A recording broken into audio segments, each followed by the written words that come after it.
இமாம் மாலிக் இப்னு அனஸ் ரஹிமஹுல்லாஹ் அவர்களுக்கு ஒருவர் ஒரு செய்தி எழுதுகிறார். என்னன்னு சொன்னால், தொழுகை, நோன்பு இவைகளில் கூடுதலான ஈடுபாடு காட்டுவதற்கான ஒரு செய்தி போன்ற ஒரு வடிவத்தை அவருக்கு என்ன செய்கிறார், இமாம் மாலிக்கு எழுதுறார். 5 நேரம் தொழுகிறது, சுன்னத் தொழுகிறது, இதெல்லாம் தாண்டி தொழுகையிலேயே அந்த நாளை என்ன செய்யறது, கழிக்கிறது, இது மாதிரி எழுதுறார். அப்ப இமாம் மாலிக் அவருக்கு பதில் எழுதுறார். எப்படி பதில்னா, கடமைகளை அதை எப்படி புரிஞ்சுக்கணும்னு சொன்னால், கடமைகளை தாண்டி ஒரு மனிதன் ஒரு துறையில ஈடுபடுறானே, அது மாதிரி ஒரு பதில் எழுதுறார். அல்லாஹு தஆலா சில மனிதர்களுக்கு தொழுகையை திறந்து விட்டிருப்பான், தொழுகையை திறந்து விட்டிருப்பான், அவர் அதில் என்ன செய்யட்டும், கூடுதலாக ஈடுபடட்டும். ஆனால் சிலருக்கு அல்லாஹ் தொழுகை என்ன செஞ்சிருக்க மாட்டான், திறந்திருக்க மாட்டான், தர்மத்தை என்ன செஞ்சிருப்பான், திறந்து விட்டிருப்பான். சிலருக்கு அல்லாஹு தஆலா நோன்பை திறந்து விட்டிருப்பான். சிலருக்கு அல்லாஹு தஆலா மார்க்க அறிவை தேடுதலையும் அதை பரப்புதலையும் என்ன செய்திருப்பான், திறந்து விட்டிருப்பான்.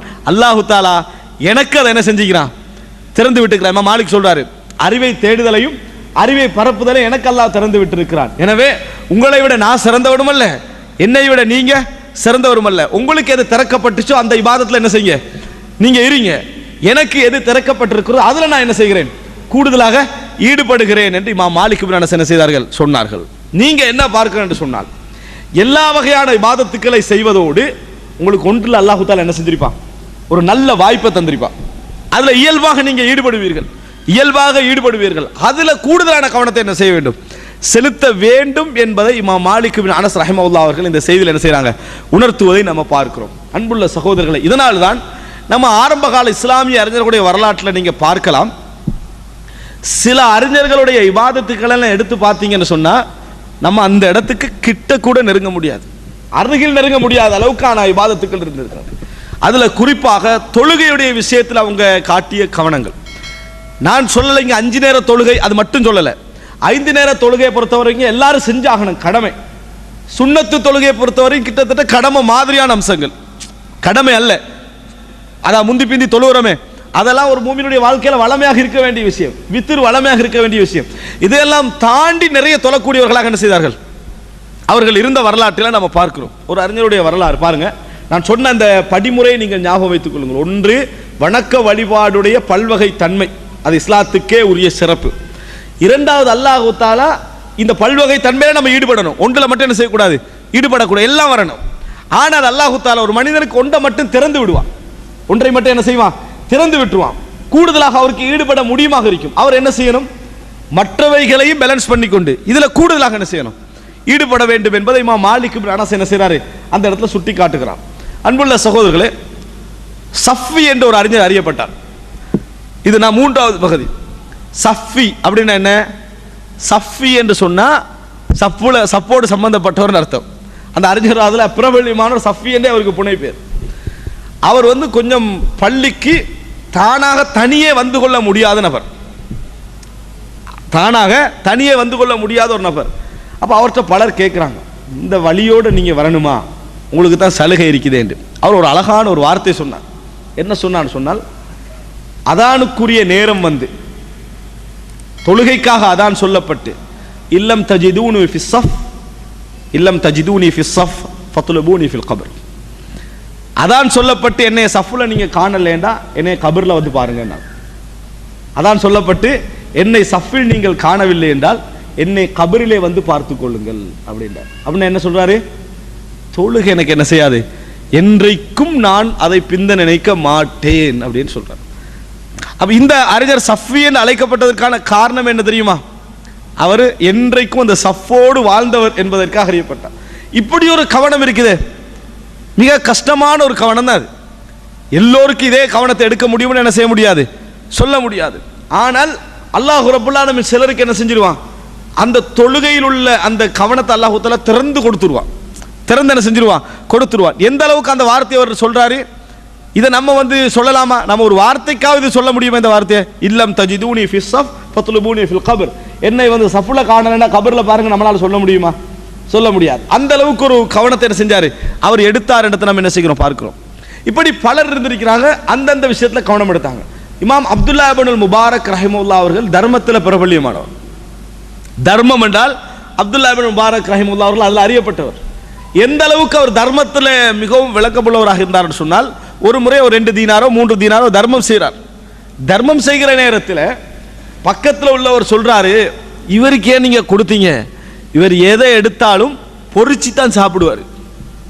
அப்படி எப்படி எங்கட சமுதாயத்தில் இருப்பாங்க, யாருக்கா உதவி செஞ்சுட்டு போற இடத்துல இடையில போய் குறுக்கிட்டனது 4 விஷயத்தை சொல்லி அதை இல்லாமல் ஆக்கி விடுறது, அதை இல்லாமல் ஆக்கி விடுறது. இவருக்கே கொடுக்குறீங்க, இவர் எடுத்தாலும் பொறிச்சு தான் சாப்பிடுவாருண்டு. அப்போ இமாம் அப்துல்லா இப்னு முபாரக் உடனே அதை கேட்டு மாறுறவராக இருக்கல. அவர் என்ன சொன்னார்டா, அப்படியா நம்ம கொஞ்சம் கூட கொடுத்துருக்கணுமே, இது போதாதே அவருக்கு என்ன இப்படி அப்படி நம்ம அவருக்கு என்ன செஞ்சிருக்கணும், இதை விட கொஞ்சம் கூட கொடுத்துருக்கணுமே, இது போதாம போயிருமே அப்படின்ற வார்த்தை அவர் என்ன செஞ்சாரு சொன்னார். இது எதை காட்டுது, எவருடைய வார்த்தைகள் மூலம் தர்மத்தில் நான் என்ன செஞ்சிடக்கூடாது, நான் சரியான ஆளுக்கு தர்மம் செய்கிறேன்னா அது முக்கியம். ஆனா எவருடைய வார்த்தை கொண்டு அதுல நாங்க என்ன செஞ்சிடக்கூடாது, பிந்த கூடாது என்பதில் அவர்கள் கவனமாக இருந்தார். ஒவ்வொருவரும் அறிவில் அறியப்பட்டவர்கள். இமாம் இப்னுல் ஜௌசி ரஹிமஹுல்லாஹ் அவர்கள், நம்ம அவருடைய அறிவு சம்பந்தமாக நிறைய நம்ம படித்திருக்கிறோம், கேட்டிருக்கிறோம். இமாம் இப்னுல் ஜௌசி ரஹிமஹுல்லாஹ் அவர்கள் சொல்கிறார்கள், படிப்புடைய ஆர்வம் காரணமாக வறுமையோட உச்சகட்டத்தில் நாங்கள் எப்படி படித்தோம்ன்ற ஒரு விஷயம் சொல்றார். அதாவது லஃப்தத்துல் கபீத் என்ற நூலில் அவர் சொல்றார், ஒரு ஈரலின் துடிப்பு என்ற நூலில் என்ன சொல்றாருண்டா, காய்ந்த சிலர் ரொட்டிகள் இருக்குது, இந்த ரொட்டியெல்லாம் எடுத்துட்டு போய் ஆற்றோரத்தில் உட்கார்ந்து நம்ம சாப்பிடுவோம். அவசரமா போய் அங்க போய் படிக்கிற மட்டுக்காண்டி சாப்பிடுவோம். இந்த சாப்பிட்ற நேரத்தில் இந்த ரொட்டியுடைய தன்மை எப்படி இருக்குங்கிற வறுமையை சொல்றாரு. அதுல ஒரு துண்டை நம்ம வாயில போட்டோம்னா தண்ணி குடிக்காம தொண்டையை தாண்டி இறங்காது. தண்ணி ஊற்றாமல் தொண்டையை தாண்டி என்ன செய்யாது, அது இறங்காது. ஆனாலும் லத்தத்து தலப், அறிவை தேடுகின்ற இன்பம் எங்களுக்கு இதெல்லாம் தான் என்ன செஞ்சது, ஒன்றும் இல்லாமல் ஆக்கிச்சு. அறிவை தேடுகின்ற இன்பம் ஒன்றும் இல்லாமல் ஆக்கியதை எடுத்து நம்ம என்ன செய்கிறோம் பார்க்கிறோம். அன்புள்ள சகோதரர்களே, சிம்பிளாக அறிவை தேடுகின்ற இன்பத்தை நீங்க பார்க்கணும்டா, இன்றைக்கு ஸ்கூல் போய் படிக்கிறாங்களே அந்த பிள்ளைகளுடைய இன்பத்தை இதையும் பார்த்தீங்கன்னா விளங்கிடும். அங்க அறிவை தேடுறதுக்கு அந்த பிள்ளைகளுக்கு நாங்க படுற பாடு அவங்க விடுங்க, அந்த பிள்ளைகளுக்கு அதை முடிச்சு வைக்கிறதுக்கு நம்ம படுற பாடும், அவர்கள் எக்ஸாம் நேரத்தில் படிக்கிற நேரத்தில் அந்த தூக்கத்தை முழிச்சிட்டு இருக்கிறதுக்கு படுற பாடும் எதை சொல்லுது தெரியுமா, அந்த அறிவுடைய இன்பம் என்ன செய்யல, உள்ளத்திற்குள்ள ஏறவில்லை. உள்ளத்திற்குள்ள என்ன செய்யல, ஏறவில்லை. கிட்டத்தட்ட மயக்க ஊசி போட்டு ஆபரேஷன் பண்ற மாதிரி தான் அது. அந்த லெவலில் தான் அவர்கள் என்ன செய்கிறார்கள், இருந்து கொண்டிருக்கிறார்கள். ஆனால் இன்றைய அறிவு தேடல், மார்க்க அறிவு தேடல் இன்பமாக வந்த அந்த அறிஞர்களுடைய வரலாற்று என்ன பார்க்கிறோம், அப்படி பார்க்கிறோம். அன்புள்ள சகோதரர்களே, எனவே நீங்க என்ன புரிஞ்சுக்கோன்னு சொன்னால், உங்களுக்கு எது திறக்கப்பட்டிருக்கு, எல்லா வணக்க வழிபாடுகளில் ஈடுபட வேண்டும். எங்களுக்கு எது திறக்கப்பட்டிருக்கிறது என்பதை நம்ம என்ன செய்ய வேண்டும், யோசிக்க வேண்டும். எங்களுக்கு எது திறக்கப்பட்டிருக்கிறதோ அதுல கூடுதலான ஈடுபாடு காட்ட வேண்டும், அதுல கூடுதலான ஈடுபாடு காட்ட வேண்டும். அல்லாஹு தஆலா அது உங்களுக்கு திறந்திருக்கக்கூடிய ஒரு விஷயம், உங்களுக்கு அல்லாஹு தஆலா திறந்திருக்கக்கூடிய ஒரு அம்சம் என்பதை நம்ம புரிந்து கொள்ள வேண்டும். நீங்கள் அதை சொல்லுவார்கள், மார்க்க அறிஞர்கள் சொல்லுவார்கள், மன் அக்தர ஷைஅன் ஹுதிம பிஹி, யார் ஒன்றை கூடுதலாக ஒன்றில் ஈடுபடுகிறாரோ அவருடைய இறுதி முடிவு அதை கொண்டுதான் என்ன செய்யும், இருக்கும். பகிரங்கமாகவா தனியாகவான்றதல்ல, நீங்க பகிரங்கமாக நல்லவராக இருந்து தனிப்பட்ட வாழ்க்கையில மோசமானவராக இருந்தால் உங்களுக்கு கத்தும் எது, அதுதான் உங்களோட முடிவு, அதுதான். தனிப்பட்ட வாழ்க்கையில சினிமாவிலே இருந்த ஒருவர் பஸ்ல சினிமா சீடியோட மரணிச்ச வரலாற்றை பார்க்கிறோம். கையில என்னது, சினிமா சீடி, அதோட என்னது அவருடைய மரணம். காரணம் என்ன, அவர் அதுல தான் என்ன செஞ்சாரு, இருந்தாரு, அதிலே என்ன செஞ்சிட்டாரு, மரணித்து விட்டார். நீங்க எதுல கூடுதலாக ஈடுபடுறீங்களோ ஹுத்திமபி, அதை கொண்டு அல்லாஹ் உங்களை என்ன செய்வான், ஹத்தும் பண்ணுவான். வெளி உலகத்தில் எப்படி இருந்தீங்க என்பது தெரியாது, ஆனா அல்லாஹ் ஒருத்தனுக்கு எது தெரியும், நீங்க தனிப்பட்ட வாழ்க்கையில எப்படி இருந்தீங்கன்னு சொல்றது. எனவே அன்புள்ள சகோதரர்களே, மூன்றாவது உணர்ந்து கொள்ள வேண்டிய ஒரு மிக முக்கியமான அம்சம், அல்லாஹு தஆலா எங்களுக்கு எதில் கூடுதலான ஈடுபாட்டை வணக்க வழிபாடுகளில் தந்திருக்கிறான் என்கின்ற இந்த பகல். அந்த இபாதத்தில் ஈடுபடுகிற நேரத்தில் ஏனையவைகளை புறக்கணிச்சிடக்கூடாது. அவைகளில் கூடுதலான ஈடுபாடும், அவைகளில் ஒரு பேலன்ஸான ஈடுபாடும், இதில் என்ன செஞ்சிடணும், அதிகமாகவும் நாங்கள் ஈடுபட பழக வேண்டும். அல்லாஹு தஆலா அதன் மூலம் எங்களுக்கு என்ன செஞ்சிருவான், ஒரு தௌஃபீக் செய்ய வாய்ப்புண்டு. அன்புள்ள சகோதரர்களை, வரலாற்றில் பார்க்கிறோம், வணக்க வழிபாடுகள் வந்தா உபய் இப்னு கஅப், அதாவது ரலியல்லாஹு அன்ஹுடைய செய்தியில வரும், ரமதானுடைய இறுதி பத்தில உபை காணாமல் போயிடுவார் அப்படின்னு, ரமலான் இறுதி பத்தில காணாமல் போய் விடுவார் ஒரு செய்தி வரும். அப்படின்னா என்ன, இபாதத்தை தொழுவிச்சுக்கிட்டு இருப்பார் மக்களுக்கு. உபய் இப்னு கஅப் வந்து மக்களுக்கு தொழுவிக்கிறவர், ரமலான் இறுதி பத்து வந்தா காணாம போயிடுவார்னா என்ன, தொழுவிக்கிறது கூட அவர் என்ன செய்ய மாட்டார், ஈடுபட மாட்டார். தொழுவிக்கிறவருக்கு ஒரு கடமைக்கு என்ன, எவ்வளவு நீட்டி தொழுதாலும் பின்னால் உள்ளவர் என்ன செய்யணும், அவதானிச்சுக்கணும். நோயாளி இருக்கிறாரா, பிள்ளைகிட்ட சத்தம் கேட்குதா, அதெல்லாம் பார்க்கணும். இதெல்லாம் அவரது வணக்க வழிபாடுக்கு டிஸ்டர்பாக இருக்கும். அவர் என்ன செஞ்சிட்டாரு, அவர் தனியே போய் வணங்க ஆரம்பித்தார் என்ற செய்திகளை நாம் என்ன செய்கிறோம், பார்க்கிறோம்.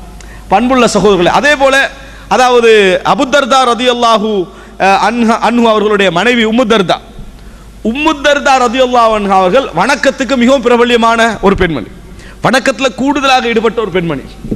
எந்த அளவுக்கு அவர்களுடைய அந்த வணக்க வழிபாட்டுடைய அந்த ஆர்வம் இருந்ததுன்னு சொன்னால், ஒரு நோயாளியுடைய வீட்டுக்கு அவர் என்ன செய்தார், உம்முத்தர்தா ரலியல்லாஹு அன்ஹா நிறைய உணவுகளை அது இதெல்லாம் அனுப்பிக்கின்றிருந்தார். நோய் முடிஞ்சோன்னு எதுவுமே அனுப்பலை. அப்போ அவர் கேட்டு அனுப்புறாரு, ஏன் இப்படி நடந்தது அப்படின்ட்டு.